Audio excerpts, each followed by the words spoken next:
How's it going, everyone? This is the Jose Show. I hope everyone's having a fantastic Tuesday. I surely am. And anywho, we have a lot of hot tea to spill on today's episode, so now let's get started. Now let's start off with Amber Heard and Johnny Depp. As we all know, Amber Heard and Johnny Depp have not been in good terms, especially because today is the court hearing where Amber Heard and Johnny Depp get to face off. Now, apparently, the court hearings um, started today at 10 a.m. local time and are going to be running through 5 p.m. local time as witnesses close to Depp and Heard take the stand and give testimony regarding the former couple's tumultuous relationship. Well, Depp is suing Heard for $50 million over in response to an opt Heard wrote for the Washington Post in December 2018 about being the victim of domestic violence. Depp claims the Opes cost him his career and is looking to prove Heard's claims are untrue. Though Heard never mentioned Depp by name in the article, the suit claims that the piece depends on the central premise that Ms. Heard was the domestic abuse victim and that Mr. Depp perpetrated domestic violence against her. Depp has denied that he ever abused Heard.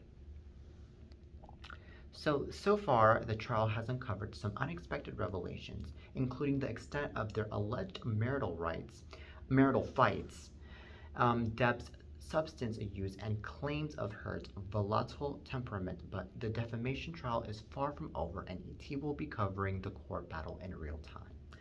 Alright, so now this is what I personally think is going to happen in the court trial between Johnny Depp and Amber Heard. I think that the both of them are definitely not going to be even looking at each other in the face because, the both of them are in bad terms for reals, first and foremost. But I feel like Amber Heard has more to win in this situation than Johnny Depp does because Amber Heard is already making her proof that she was an abuse victim from Johnny Depp, especially because there are already stuff getting uncovered in the courthouse right now. Now, once things are already uncovered in the courthouse, it is already a big win for the person that is already in the courthouse, that is already up against the other person, because once there is proof, that is worth a million words. Definitely. Proof is the key, it's the goal. It's literally worth the gold as well. Now, here's the thing. Johnny Depp, he can go off and he can try to prove that he was not an abuser and that he was a good person and this and that. But I personally think that Johnny Depp's proof is not going to be as good as Amber Heard's proof is already being shown, because Johnny Depp is probably going to go off and he's going to maybe have people in his side of the family or his friends go into the courthouse, and they're going to say a bunch of things that are defending Johnny Depp and are going to be in favor of Johnny Depp. But it is not going to be convincing the judge at all, because the judge is going to go off and be like, okay, well, where is the proof? Where's the proof that Johnny Depp was a really good person and that Johnny Depp was not an abuser? And then what's going to happen next is that these people are just going to start arguing in the courthouse, and they're going to go off and they're going to just try their very best to actually prove Johnny Depp is innocent. And in reality, it's not going to happen that way. And Amber Heard, not only does she have her proof, but also she has people that are with her that are going to be defending her in this case, which is going to give her even more potential and more help in order to win this case. So in my personal opinion, since it seems to me that Amber Heard is already going to be winning in this case, it seems to me that this case could be a very short case, and it could probably last till later today or maybe tomorrow. And yeah, I think Amber Heard is going to be the winner in this one, especially because we live in the times these days where a lot of women have been speaking up against abusers, especially sexual abusers, and a lot of women, not only are they speaking up, but also they are giving out the example to other women out there that have been going through the same situations as Amber Heard, in order to speak up and in order to defend themselves in real life. So that is also what is coming to prove into this court case as well. Now, I also think that Amber Heard is also going to be speaking out, of course, in so many interviews, and she's going to be speaking out in so many articles about her being the victim, and having her victory in this case, and this and that. And I'm just saying this if she ends up winning, which I think there are high chances she will be winning. And then what's going to happen next is that then Amber Heard is probably going to, make big cash out of this situation because, I mean, hey, I mean, the more articles you read about somebody, the more cash the person gets to make, the more money they get to make, and the more publicity, especially because this is also a lot of publicity that's being put into this case as well. We have to acknowledge that too. So this is literally a big win right here. Now, I feel like since Amber Heard is also going to be speaking up and everything, I feel like it's going to be a huge loss for Johnny Depp, not just for his case, but also for his own career.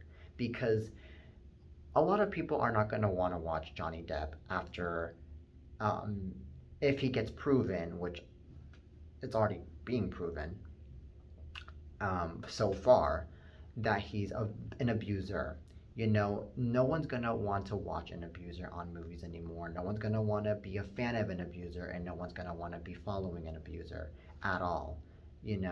Especially if that person has kids, and those kids have been watching Johnny Depp movies like the Pirates of the Caribbean, for example. So that's what I personally think, in my opinion. Now, I also feel like since Johnny Depp has a lot to lose in this situation, not only is his career going to go down the toilet, but I also feel like he is going to leave the spotlight for a while, and he is going to definitely have time for himself, and he's going to have time to reflect on a bunch of things. And then the next thing we know, everyone's going to start to wonder what the heck happened to Johnny Depp. Where is he? What has he been doing? Because of the fact that he would disappear. Because that's what happens a lot of the times, ladies and gentlemen. When someone gets to go through a tough situation like that, a celebrity disappears from the spotlight, and then they just don't want to know anything of anyone anymore. Another thing that I could think too about this case is that um, a lot of people are not going to want to interview Johnny Depp, in my opinion. I mean, maybe there could be some, who knows, but a lot of people are not going to want to interview him. They're going to want to more interview and pay more attention to Amber Heard, and because they're going to look at Amber Heard as this victim, and Johnny Depp is basically the villain, and they're going to be like, nope, Johnny Depp is going to be pulled aside. We're going to have to hear Amber Heard, and it's only going to be Amber Heard from now on. That's how it's going to be. So that's my opinion on this whole entire court case that is happening today. So we're just going to have to wait and see what happens next in this court case, especially after 5 p.m. local time. And yeah, so anywho. So anyway, from Johnny Depp and Amber Heard to now Holly Robinson Peete. All right, so Holly Robinson Peete apparently has been pretty busy lately. Yes. Well, apparently, um, she is going to be in a new project for Hallmark. Well, apparently, Holly Robinson Peete and legacy star Kaylee Bryan have teamed up to be in a Hallmark movie. The pair will lead the road ahead for Hallmark movies and mysteries, which will premiere this summer.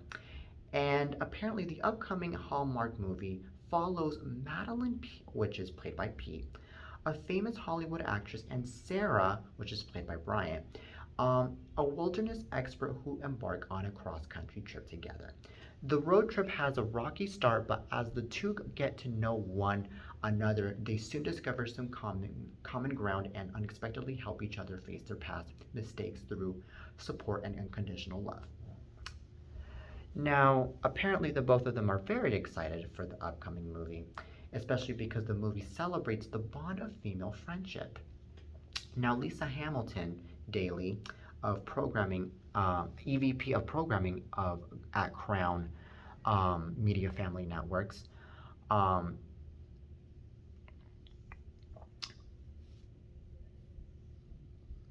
said that it empowers um, female friendship.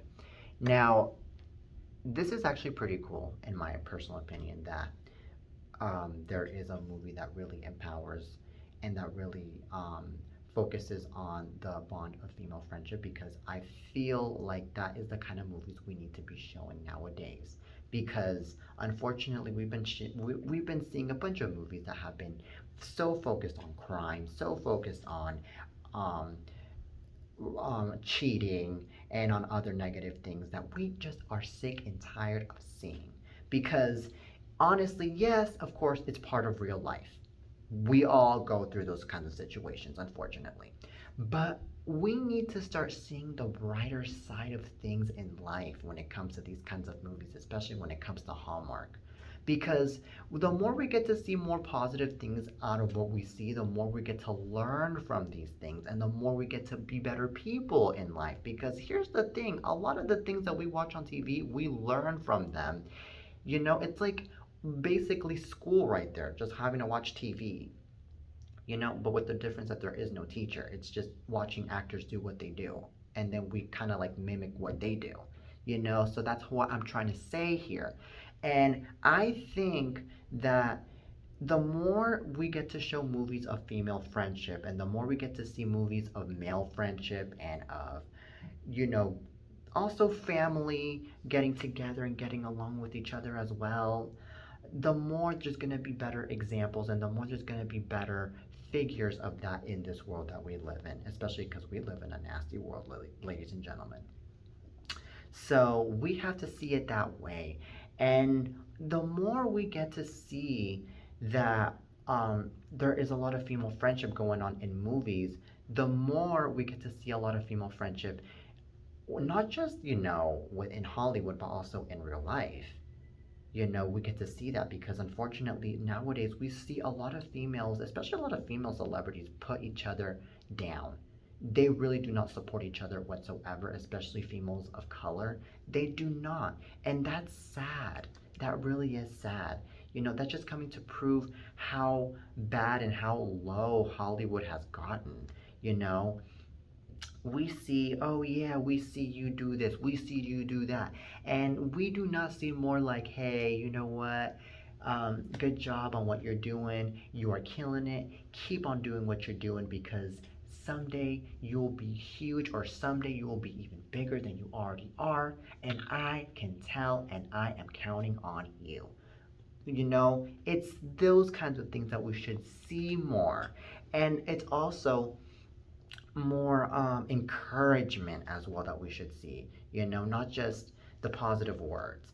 So we have to see those things. We have to, you know. And you know what? I feel like Holly Robinson Peete, she is one of the most iconic, and she is literally one of the best actresses I have seen. And also, she has such a good humor. I love her humor. It is a classy humor that she has. I already watched her on The Talk, and I watched her in that one show, The Trip, or Road Trip, or something like that. A show back in the 90s where Raven Simone was also in that movie. I'm in that show, in that sitcom. I watched her on that show as well. So she has a huge legacy, a huge legacy. And I'm sure a lot of people are very excited to see her back on, and, do what she loves the most, which is acting. So, anywho, congrats to Holly Robinson Peete, and of course to Kaylee Bryant on their new movie for Hallmark. It is going to be amazing, I can tell. All right, so now from Holly Robinson Peete and Kaylee Bryant to now more hot topics, obviously. So now let's talk about Kate Hudson. Well, Kate Hudson says she's finally putting out a music album. All right, so Kate Hudson gave her fans something to talk about yesterday after she shared 2 images of herself singing on stage with a guitarist and film crew behind her, and said she's working on an album. Now, she was so excited that she said this: finally realized it's time to say F it, and sang. The 43-year-old actress captioned the series of pics. Hudson also added hashtags that read album incoming and my IKIGAI. I don't know what that means. which is a Japanese concept which means someone's passion or reason for being. All right, now I know what it means. Now, it's unclear if Hudson's Instagram album announcement is official. Her famous friends couldn't help but share their excitement in the comment section saying, "Yes, you're making my dream come true." And one of them happened to be Hilary Swank that got to share that excitement. Now, here's the thing. If we get to be hearing new music from Kate Hudson by the end of this year, I feel like all of these radio stations are going to be super excited to be playing her music, and I feel like a lot of her fans, of course, are going to be excited to be streaming her music because Kate Hudson has a beautiful voice, and who wouldn't want to listen to Kate Hudson when, um, especially when she hasn't been, gone from the music business for a while, and she's been focused on the acting, so I'm just saying. Now, whenever I hear the name Kate Hudson, I hear Katy Perry because Katy Perry's real name is Katie Hudson. But Katy Perry had to change her name to Katy Perry and it ended up not being Katie Hudson because of Kate Hudson. You know, so that's what it reminds me of whenever I get to hear from Kate Hudson, which I think is hilarious. But anywho, um, but anywho, Kate Hudson, you keep on doing you, and we cannot wait to hear new music from you. You are going to kill it. All right, so now from Kate Hudson to now Kylie Jenner. Now, Kylie Jenner is in trouble right now with Black China. Well, apparently, Kylie Jenner testifies about Black China's alleged threats and Rob's claims of abuse. Well, apparently, Kylie Jenner took to the stand yesterday amid Blac Chyna's $100 million lawsuit against the Kardashian family and testified about threats she claims China sent her in the past. Now, apparently, Kylie was questioned by China's attorney, Lynn Clant, about statements she made in a previous deposition in which he said she believed China had slashed ex-boyfriend Tyga's arm with a knife. Now, this is what was being said. That's what I heard. Yeah. And Kylie said before being asked if she ever felt threatened by her brother's ex. Now, Kylie also said this. I remember one time I woke up to some threatening texts. From what I remember, she sent me a bunch of devil emojis and said something about counting down the days to beat me, or I don't know what they meant. End quote. Now, Kylie went on to share that the texts were on an old phone and that she viewed the messages as an empty threat. The makeup mogul also testified that Tyga told her that China used drugs and assumed that she may be high when sending those texts. Kylie previously dated Tyga, who shares 9-year-old son King Cairo with China. After the romance went public, China sparked a romance with Kylie's brother, Rob Kardashian. Now, she was also asked about her subsequent interpersonal relationship with China after she got engaged to Rob. Now, Kylie said, I think we had an okay relationship. I wanted to be cool with her and I had spent a lot of time with her son. I wanted to work out for my brother. China and Rob eventually moved into Kylie's Hidden Hills home, something she said she offered to him after he expressed that he wanted to live under the same roof as his then bride-to-be. Alright, so this is a pretty intense story here.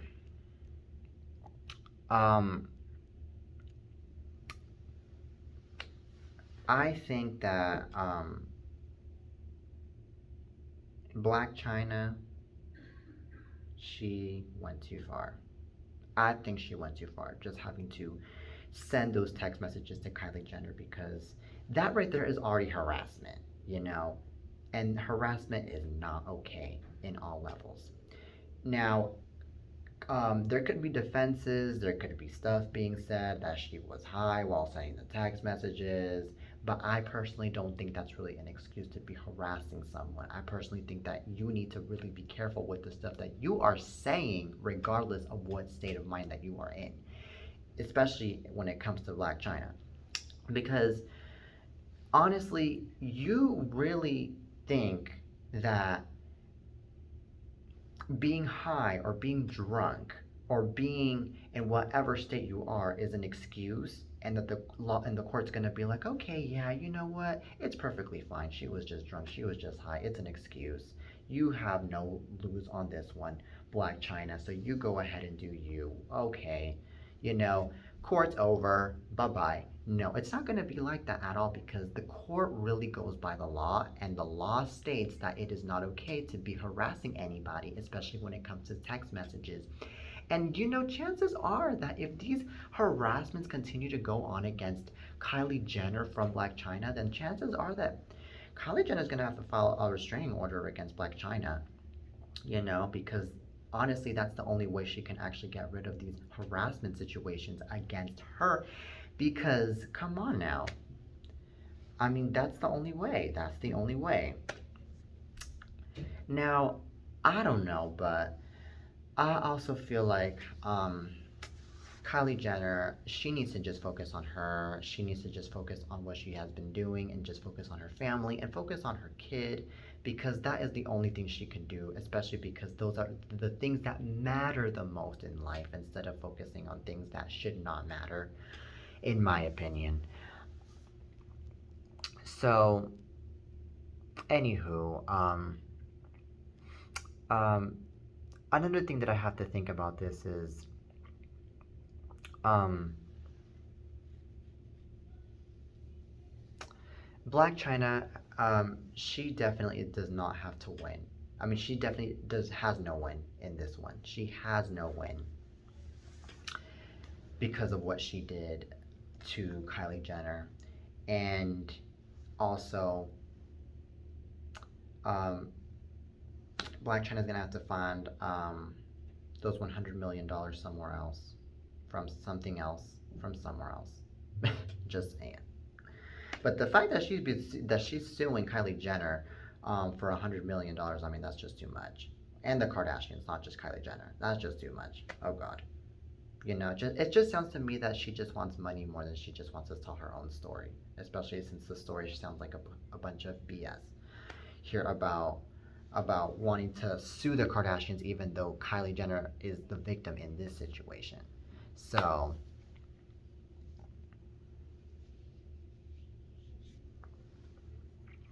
anywho, I think that the Kardashians have more to win than Black China does. That's all I have to say. All right, so now from that situation to now, obviously more hot tea. So now let's talk about the movie Rust. All right, so as we all know, Alec Baldwin got involved in an accidental shooting a few months ago while filming the movie Rust. Well, apparently, there is new footage from the Rust investigation which shows Alec Baldwin moments after fatal shooting. Well, new body camera video released by the Santa Fe Sheriff's Office shows the frantic moments after actor Alec Baldwin allegedly discharged a gun on the set of Rust, killing cinematographer Helena Hutchins. The video shows Baldwin holding the gun before the tragic incident, as well as the aftermath of the shooting, with Hutchins on the ground surrounded by first responders. Now, photos of the gun and Baldwin's hands after the shooting were also released.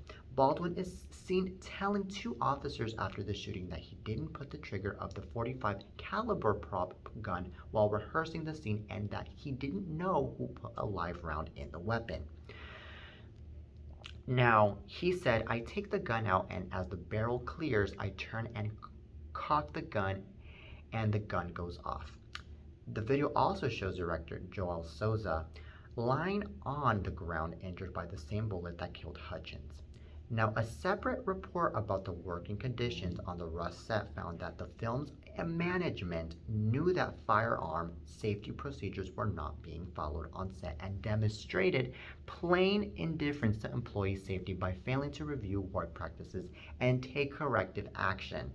Now, Baldwin was also a producer on the film, but he doesn't blame himself for the accident. He said that he felt that someone is responsible for what happened and that he can't say who that is, but he knows it is not him. All right, so I personally think that Alec Baldwin has nothing to lose in this situation. I feel like he is innocent. This was all an accident that he shot Helena Hutchins completely, you know, because it is not the actor's job to know whether or not the prop is safe enough to use or not. It's the person handing the prop, you know, to find out if the prop is safe enough to use or not. You know, I mean, yes, the actor can like make sure, you know, just in case if anything happens, but honestly, it's the person handing the prop. And I feel like the person should be, in my opinion, held accountable, you know?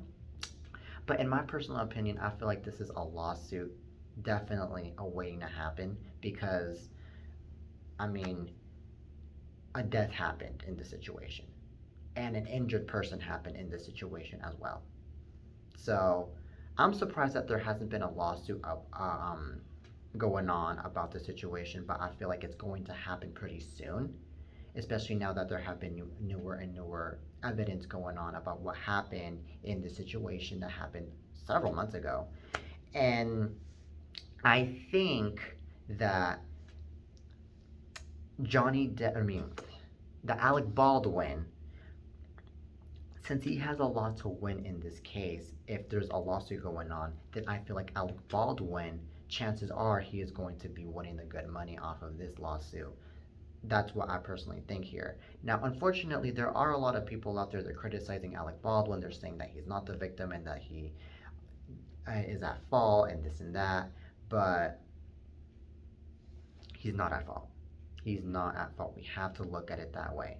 You know, we have to look at it that way. And I mean, for these people, I mean, it's easy to judge someone that got into an accidental situation like this situation. But honestly, you really have to, you know, look at the facts here. You really have to hear what Alec Baldwin had to say in his side of the story, and you have to hear what the police had to say in their side of the story as well before going on into assumptions that Alec really intentionally did it when in reality he did not intentionally do it, and that Alec Baldwin just didn't know. He didn't know. So that's what I think about the situation here. I think that Alec Baldwin's family, of course, is, you know, very devastated about what happened, obviously. I mean, who wouldn't be devastated, you know? And I definitely think that they're very nervous for Alec Baldwin as well because Alec Baldwin, you know, is already in a situation where he's already facing the law because of this situation, you know? So, and of course, Helena Hutchins' family, you know, they're of course very nervous for what's going to happen next with Alec Baldwin, and of course they're very devastated about the death of Helena Hutchins because I mean it's their family member. So, anywho, I think that this is a lawsuit awaiting to happen, and I wouldn't be surprised if it ends up happening pretty soon. That's all I have to say. But anywho, it is what it is, sadly. R.I.P. Helena Hutchins, and best of luck to Alec Baldwin. All right, so now from Alec Baldwin and Helena Hutchins to now more hot tea. Now let's talk about Jane Fonda and Lily Tomlin. All right, so Jane Fonda and Lily Tomlin on Grace and Frankel's Emotional Last Season and Dolly Parton's cameo. So apparently they got to talk about that recently, and apparently they are already getting emotional, and apparently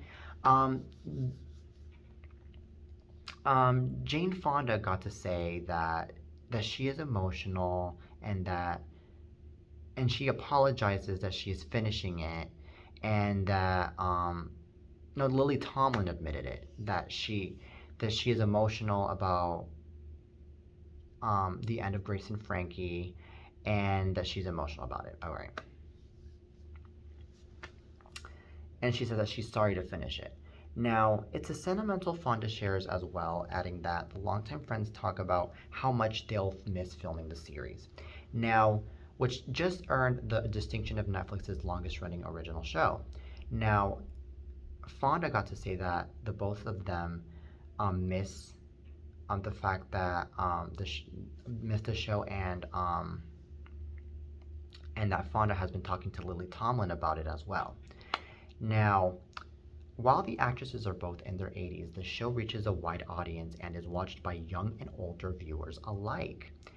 So, okay, this is what I personally think. I feel like it's pretty amazing how a show, especially a show that's ran by two women that are in their 80s, is doing so good, especially on Netflix, because honestly, nowadays, a lot of TV shows, especially TV shows that are of a younger audience and that are starring younger people, those are the ones that get the better ratings. Those are the ones that get more attention because, a lot of people like to watch younger people on TV, you know. So that's why I'm pretty surprised that they are getting more of the that this show is getting a lot of attention. But I personally think that the reason why this show could be getting a lot of attention is because probably the show is super super hilarious, and this show could be probably something that could be compared to the Golden Girls, because the Golden Girls is also a show that is about old women, and it's about their lifestyles. And I haven't even seen this much success coming out of a show starring old people ever since the Golden Girls back in the 1980s. So that's what I'm seeing it as here. And also, a lot of young people use Netflix, so that's another reason why I'm also surprised that this show is doing so good. So, anywho, but I'm gonna have to watch this show. I really am gonna have to watch this show um, before it really ends. And yeah, that's what I personally think here.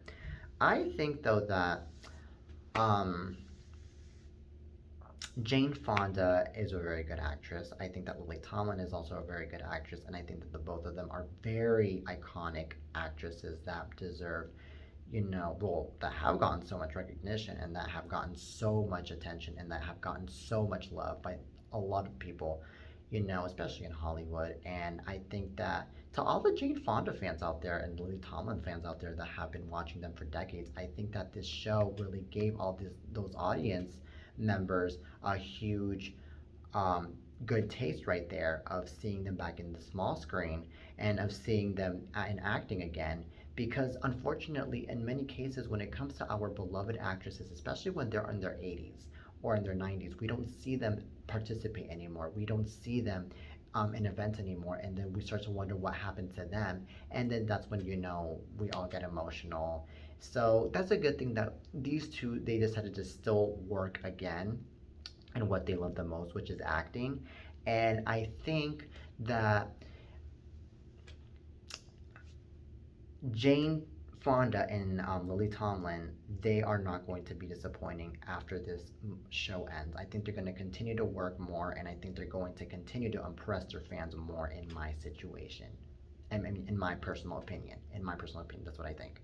So, anywho, but congrats to Jane Fonda and Lily Tomlin on the success of this show. I really congratulate them. This could be very tough, especially for women of their age, to have a successful show, especially on Netflix.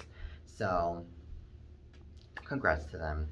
Um, so yeah, so anywho, that is it for today's show, you guys. I hope you guys enjoyed today's episode of the Jose Show, and I really hope that you guys get to tune into more episodes of the Jose Show, which are coming, of course, in the next upcoming days.